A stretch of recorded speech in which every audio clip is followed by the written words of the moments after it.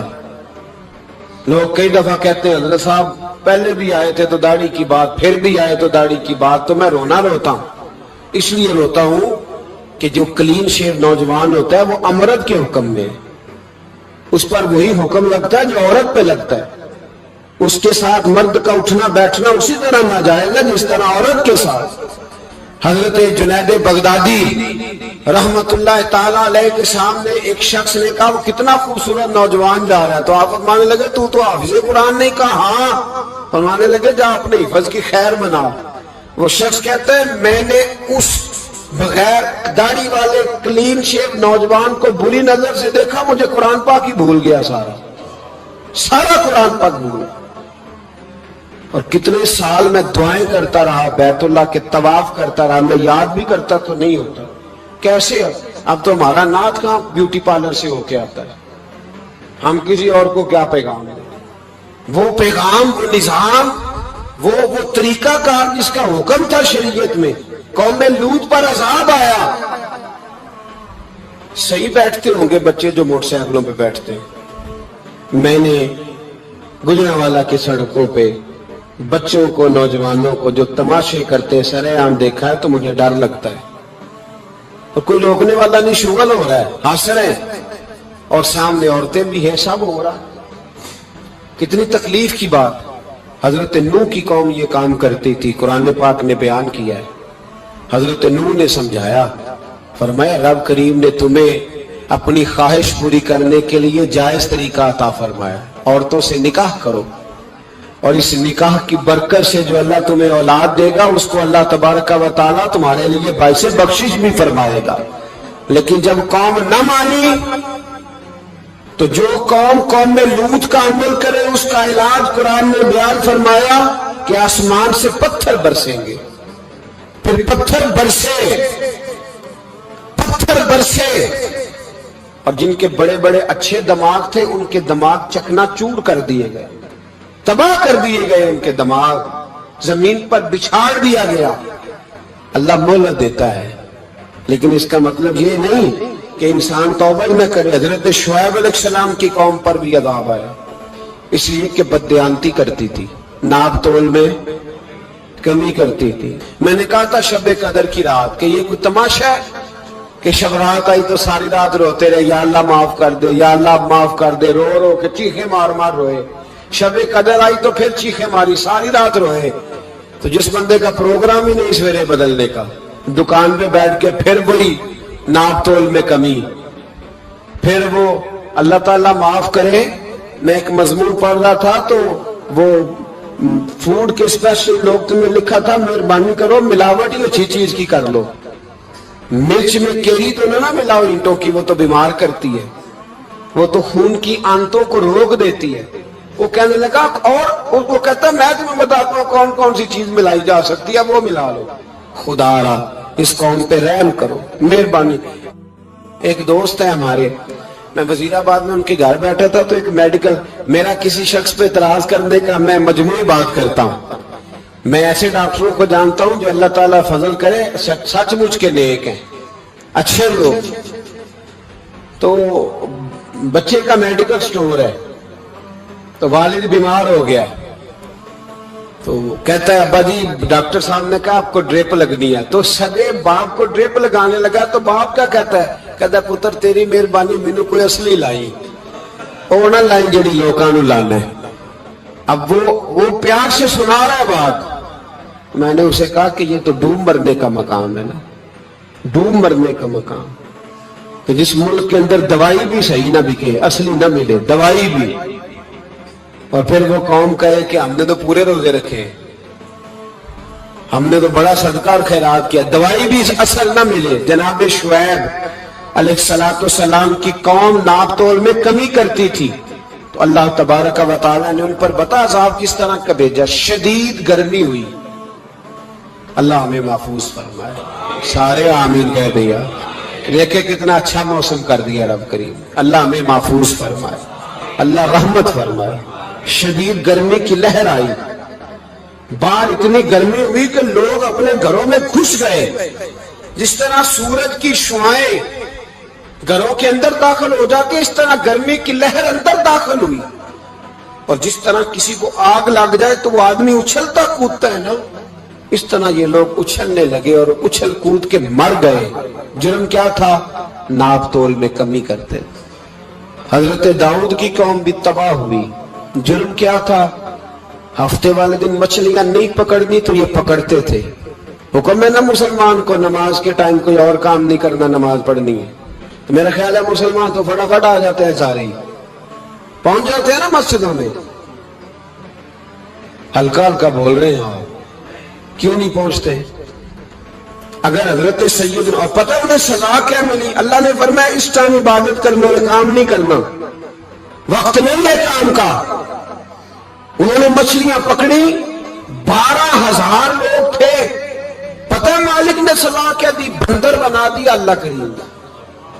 قرآن مجید کا پہلا سپارہ پڑھے، فَجَعَلْنَاهَا نَكَالًا لِمَا بَيْنَ يَدَيْهَا وَمَا خَلْفَهَا، اللہ فرماتے پچھلوں کے لیے بھی عبرت بنا دیا، بعد والوں کے لیے بھی عبرت، نشان عبرت بنا دی، بندر بن گئے۔ اور جو ان کے دوست جو بچ گئے تھے ان کے پیر چومتے تھے، روتے تھے، 3 دن بندر بن کے زندہ رہے۔ سنو اور یاد رکھنا اس بات کو، غور کریں، کیا میری طرف دیکھیں میرے بھائی، ایک مکران شاہ بادشاہ گزرا ہے ایران کا، کچھ نرم دل تھا، وہ نہ سیر کرنے نکلا،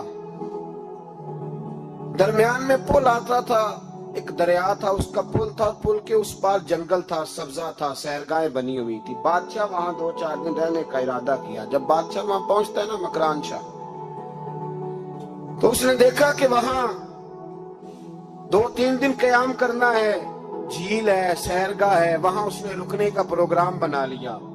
بادشاہ تو علیحدہ اس کے لیے رہائش تھی، سپاہی علیحدہ رہتے تھے۔ یہاں تو لوگ کہتے ہیں نا وہ پولیس کو ڈانٹتے ہیں، پولیس کو پوچھتے ہیں، او بھائی پولیس تو تمہارے ماتحت ہوتی ہے، پولیس تو سمجھ گئی ہے کہ تم کس طرح ان سے کام لیتے ہو، ان کو تو تم اپنے تحت رکھتے ہو۔ پولیس والے علیحدہ رہتے تھے، اس کے ساتھ جو سپاہی گئے ہوئے تھے، گن مین گئے ہوئے تھے۔ مکران شاہ سیر سپاٹے پہ رہتا تھا، ایک بوڑھی عورت تھی، اس کی ایک گائے تھی، وہ جنگل کے اندر بوڑھی رہتی تھی، گائے اس کی وہاں چرتی رہتی تھی۔ شام کو وہ گائے گھر لوٹتی، بوڑھی دودھ پی کے سو جاتی، سپاہی اس بوڑھی کے پاس آئے، کہنے لگے تیری گائے بڑی صحت مند ہے، ہمارے ہاتھ بیچ دے۔ بوڑھی نے کہا میرے بڑھاپے کا سہارا ہے، اس کا دودھ پی کے میں زندہ ہوں، بیچوں گی نہیں۔ وہی والا کام جو ہمارے ملک میں ہوتا ہے کہ قیمت کے ساتھ زمین دینی ہے کہ مفت دینی ہے، جب بڑے آدمی کو پسند آ جاتی ہے تو کہتا ہے مول دینیاں کہ مفت دینیاں، دینی پڑتی ہے، غریب ہے، کیا کریں، مجبور ہے، مظلوم ہے۔ کہا بوڑھی عورت سے سپاہیوں نے بیچ دے، کہا نہیں، کہنے لگے نہیں بیچے گی تو ہم لے لیں گے۔ اس عورت کی گائے زبردستی سپاہی ذبح کر کے کھا گئے۔ بوڑھی نے بادشاہ تک پہنچنا چاہا لیکن اس کو پہنچنے نہ دیا گیا، منع کر دیا گیا، اس کی رسائی نہ ہو سکی، غریب عورت تھی۔ جس دن مکران شاہ واپس آ رہے تھے نا سیر کر کے، پل سے گزر رہے تھے، تو کسی نے بوڑھی سے کہا کہ بادشاہ گزرے گا، وہ چھپ کے پل پہ بیٹھ گئی، اور مکران شاہ جب پل سے گزرنے لگے تو بوڑھی آگے آئی اور اس کی گھوڑے کی لگام پکڑی، ایسا جملہ کہا کہ مکران شاہ چکرا کے زمین پہ گرا، اور بوڑھی کہنے لگی مکران شاہ تیرے سپاہی میری گائے ذبح کر کے کھا گئے ہیں، تو بتا اس کا حساب اس پل پہ کھڑے ہو کے دینا کہ پل صراط پہ دینا ہے؟ بتا یہاں کھڑے ہو کے دے گا کہ وہاں کھڑے ہو کے دے گا؟ بول۔ ارباب اقتدار، حکومت کے ایوانوں میں بیٹھنے والوں، بتاؤ زینب کا حساب قصور کے چوک میں کھڑے ہو کے دو گے کہ میدان محشر کے چوک میں کھڑے ہو کے دو گے؟ بتاؤ کہاں حساب دینا ہے، یہاں دینا ہے کہ وہاں دینا ہے؟ حساب تو بہرحال تمہیں دینا ہے، اس قوم کو اس کا حساب تو، زینب کا حساب تو دینا ہے، دینا پڑے گا، دیا جائے گا، پوچھا جائے گا۔ بتاؤ یہاں دینا ہے کہ وہاں دینا ہے؟ دینا تو پڑے گا، یہاں دو گے تو ہو سکتا ہے قیامت میں بچ جاؤ، اور اگر یہاں نہیں دو گے تو وہاں لٹکا دیے جاؤ گے، رسوا کیے جاؤ گے، پوچھا جائے گا۔ مکران شاہ چکرا کے گرا زمین پہ اور گر کے کہنے لگا بی بی میں وہاں حساب نہیں دے سکتا، دو دینا یہی لے لے، جو لینا یہی لے لے، آ جاؤ آ جاؤ، وقت ہے، گنجائش ہے، مہلت کے دنوں میں توبہ کر لو، پلٹ آؤ، اللہ کے حضور حاضر ہو جاؤ۔ اس معاشرے کو صفائی کی ضرورت پڑ گئی ہے، اس معاشرے میں ہر آدمی اپنا کردار ادا کرے، ظالم کے خلاف اٹھے، بے حیائی، فحاشی، عریانی، بدنگاہی، اس کے خلاف اٹھے۔ حضرت امیر معاویہ رضی اللہ تعالیٰ عنہ اپنے دور حکومت میں باہر نکلے، ایک بی بی با پردہ عورت برقعے میں گلی میں گھوم رہی تھی، برقع ڈال کے۔ حضرت امیر معاویہ دوڑ کے مسجد چلے گئے، رونے لگے، کہنے لگے صحابہ کے زمانے میں یہ عورتیں گلی میں آ گئی ہیں، ہمارے دور میں ہی آ گئی ہیں، کہیں اللہ کا قہر نازل نہ ہو جائے۔ حالانکہ وہ با پردہ تھی بی بی، یہاں تو بڑی ڈٹائی کے ساتھ فرنٹ سیٹ پہ بے پردہ عورت کو بٹھایا جاتا ہے اور دلیلیں دی جاتی ہیں کہ ہم پڑھ لکھ گئے ہیں، ایف ایس سی اور بی ایس سی ہماری تعلیم ہے، ہمارے پاس ابھی تازی تو کار آئی ہے، تو بتائیں نا کہ جو کار پہ بیٹھی ہے وہ کار کی مالکن ہے۔ یہاں تو ہر چیز کھول کے بیان کرنا لوگوں نے اپنے لیے ضروری سمجھ لیا ہے، اپنے کلچر کا حصہ بنا لیا ہے۔ خدا را فحاشی کے خلاف، بے حیائی کے خلاف، عریانی کے خلاف اٹھو اور اس پل کو باندھو۔ جب تک فحاشی رہے گی، عریانی رہے گی، پاکستان میں 10 کے قریب بچوں کے ساتھ روز زیادتی ہوتی ہے۔ یہ آپ کے قومی اخبارات کی آج صبح کی رپورٹ ہے۔ یہ تو وہ چیزیں ہیں جو کھل کے باہر آ گئی، اور اس کے علاوہ جو بے حیائی کے اڈے کھلے ہوئے نہ جانے ان کی تعداد کتنی، کس قدر زیادہ ظلم ہو رہا ہے۔ میرے رسول پاک صلی اللہ تعالی وسلم نے فرمایا جب کوئی زنا کرتا ہے تو ایمان اس کے سینے سے نکل جاتا ہے اس کے سینے سے۔ آنکھوں پر پردہ ہونا چاہیے، کانوں پر پردہ ہونا، اور اگر زینب کے قتل کے بعد بھی کسی کے موبائل میں گندی تصویر ہے اور اس کے قتل کے بعد بھی بے حیائی کے گانے اس کے موبائل میں ہیں، تو پھر وہ رسم کے آنسو نہ بہائے، پھر وہ صرف 2 منٹ کے لیے آگے بڑھ کے مرثیہ خان نہ بنے، وہ پھر شاعر اور ادیب بننے کی کوشش نہ کرے، وہ پھر اپنے حصے کا جملہ لگا کر اپنے آپ کو فیس بک پہ ایکٹیو رکھنے کا تماشا نہ کرے۔ کیا مطلب ہوا ان چیزوں کا؟ اگر ابھی بھی برائی کے خلاف نہیں اٹھنا، بے حیائی اور فحاشی کے خلاف نہیں اٹھنا، میرے عزیزو آخری بات سننا اور اس کو ہمیشہ یاد رکھنا۔ میرے نبی پاک صلی اللہ تعالی علیہ وسلم نے فرمایا ہے کسی ایک مسلمان کے قتل میں اگر اہل زمین اہل آسمان سارے بھی شریک ہو جائیں سارے، تو فرمایا ہو سکتا ہے اللہ سب کو جہنم میں ڈال دے۔ اس لیے کہ جو قتل ہے نا، قتل ایک ہے زیادتی اور ایک ہے پھر اس کے بعد قتل، ایک انسان کا قتل انسانیت کا قتل، اتنا بڑا ظلم۔ اور یہاں تو اب قتل کی خبر آ جائے نا اخبار پہ تو اتنی دلچسپی والی رہتی نہیں، اتنے لوگ قتل ہو گئے کوئی حرج نہیں، یہ تو ہمارے ہاں تو کسی سیاستدان کی شادی کی خبر آئے گی تو بہت دلچسپی والی ہوگی، اس پر تبصرے ہوں گے، کمنٹس ہوں گے، ایک بندہ مر گیا ٹھیک ہے، غریب آدمی تھا، قتل ہو گیا، جان چھوٹی، معاذ اللہ، اس پہ کون توجہ کرتا ہے؟ یہاں تو ان کے میلے چھیلے تماشوں پر لوگ تبصرے کرتے ہیں، یہ جو کوئی نئی ایکٹنگ کر کے دکھاتے ہیں اس پر ہماری توجہ جاتی ہے۔ اتنی عورتوں نے خودکشی کر لی اس لیے کہ شام کو کھانا نہیں تھا، بچوں سمیت دریا میں کود گئی، یہ ہوتا رہتا ہے، اس کی خیر ہے، معاذ اللہ۔ یہ تو سارے زمانے میں، یہ دیکھو کہ کسی سیاسی لیڈر نے کوئی نئی ایکٹنگ کی ہے تو اس پر تبصرہ کرتے ہیں، اس پر تھوڑی دیر بیٹھتے ہیں۔ او خدا کے بندو، اپنی ترجیحات بدلو۔ میں کہا کرتا ہوں ان کی گاڑیوں کے پیچھے بھاگنا چھوڑ دو گے تو یہ صحیح ہو جائیں گے، ان کی جائز ناجائز چیزوں پر نعرے لگانے بند کر دو گے تو یہ صحیح ہو جائیں گے۔ خدا را زینب تو چلی گئی پر ہمیں ایک پیغام چھوڑ کے گئی ہے کہ فحاشی کے خلاف اٹھ کھڑے ہو، اب ظلم کے خلاف لڑنا سیکھو، اب اپنے اندر یہ طاقت پیدا کرو، اب طاقت پیدا کرو۔ ہمیں سارا پتہ ہوتا ہے لیکن اس کے باوجود ہم ظالموں کے ساتھ کھڑے ہو کے ان کی تعریفیں کرتے ہیں، تصویریں لگاتے ہیں، سپورٹر ووٹر بنتے ہیں۔ اب اس کام سے باز آ جاؤ، خدا را اب بھی سمجھ جاؤ۔ اے اللہ، جمعے کے دن اس اجتماع میں تیری بارگاہ میں دعا کرتے ہیں، خداوندہ ساری بیٹیوں کو حفاظت کا پردہ عطا فرما، اللہ سب کے لیے حفاظت کے پردے نصیب فرما، اور میرے مولا ظالموں کو کیفر کردار تک پہنچا، اللہ ان ظالموں کو